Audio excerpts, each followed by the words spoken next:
చాలా లోతైన సముద్రం అడుగు భాగంలో సూర్యకాంతి కూడా చేరని ఒక ప్రపంచం ఉంది. అక్కడ ఒక పెద్ద తిమింగలం ఉండేది. దాని శరీరం పర్వతంలాగా ఒక ఈదుడు సముద్రం వణికేది.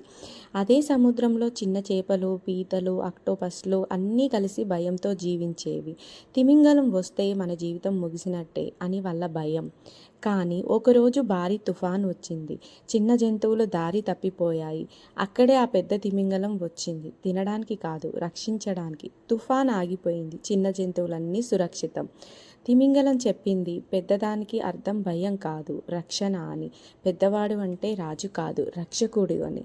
జీవితం అంటే ఒక చిన్న మలుపు లాంటిది. మిమ్మల్ని కాపాడడానికే నేనున్నానని వాళ్ళకు మాట ఇచ్చి ఒక చక్కని జీవితాన్ని ఇచ్చింది. వేరే జంతువుల నుంచి కాపాడడమే కాకుండా తను ఒక రక్షకుడిలాగా నిలిచింది. అప్పటి నుండి ఆ చిన్న చేపలు, ఆ తిమింగలం అన్నీ కలిసి చక్కగా జీవించడం మొదలుపెట్టాయి.